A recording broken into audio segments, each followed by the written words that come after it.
Mazda BT50 debuted in early 2007 in Thailand, where, in fact, it was produced and replaced its predecessor, the B2500. By the way, the same plant produces a clone, Ford Ranger. The concept of a pickup truck has remained the same, but the filling has undergone changes, serious and not so much.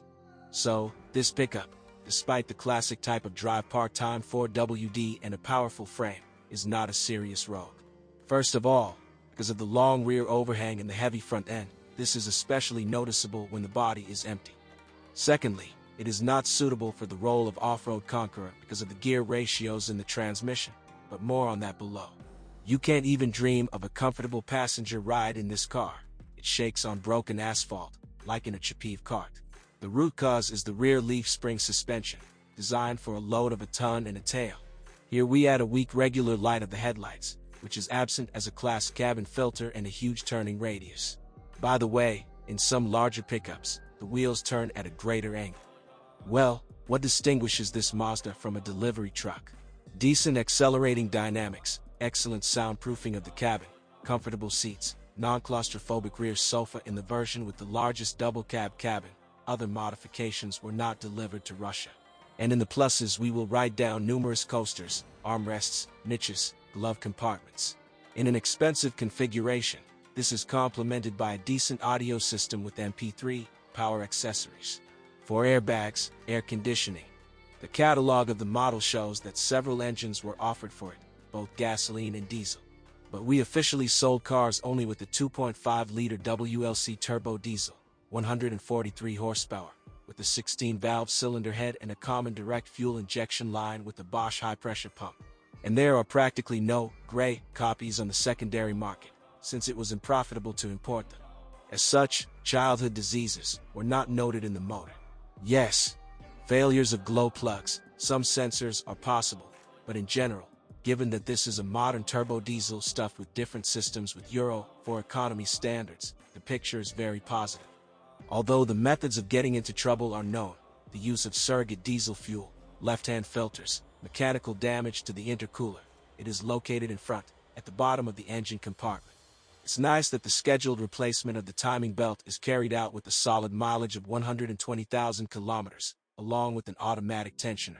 Well, how does this diesel behave in winter? If it is in a version for cold climates, with 2 batteries and a heated fuel filter, then great. On the machines of the first years of production, there were breakdowns in the manual gearbox. Automatic was not installed on the BT-50 and was not planned. However, usually the gearbox was repaired under the factory warranty. But the burnt clutch, and sometimes the flywheel, with a very low mileage, the owners had to change for their money.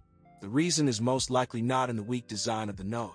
The point is the engine, not particularly high torque, below, and that the first gear in the box is too high.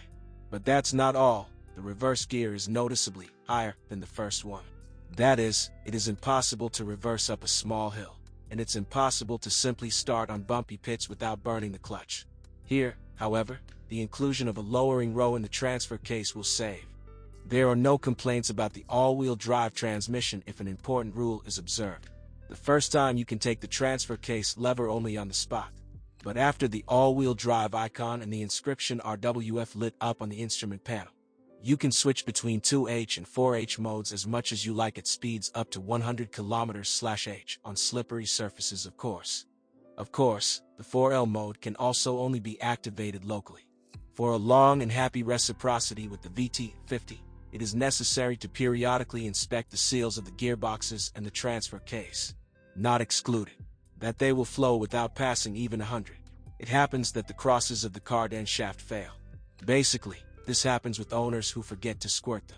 A typical place of damage to the anthers of the front drives is under the clamp of their fastening. You probably don't need to explain that a torn boot not noticed in time is a sentence for SHIUS. In the rear spring suspension, almost the same.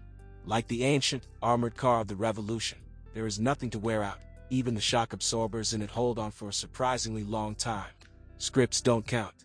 There are also few complaints about the front independent torsion bar suspension.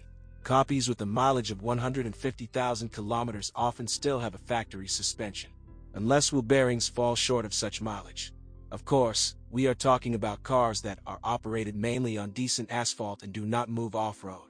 The same, who puts non-standard large wheels, quickly finds out the price of many elements of the chassis, and even such as torsion bars. Troubles with body iron are known. In places where the paint is chipped, and even without damage to the paintwork, spiders of rust may well appear. So the warranty painting of some elements is not an exotic, although not a mass phenomenon. What else is on the list of typical problems? Air conditioning tubes frayed in front, breakable fuel level sensor wiring, door limit switch failures, bursting side mirrors. Here, perhaps that's all. Although there is still a flimsy rear bumper, but you can see it anyway. So, it turns out that if the BT-50 was not used off-road and did not work as a truck with a full loadout, then with normal maintenance it remains a fairly profitable purchase even in a used form. And most importantly, when choosing, in addition to the traditional inspection and test drive, make sure that all transmission and clutch modes are in good condition, because it is expensive to repair these components.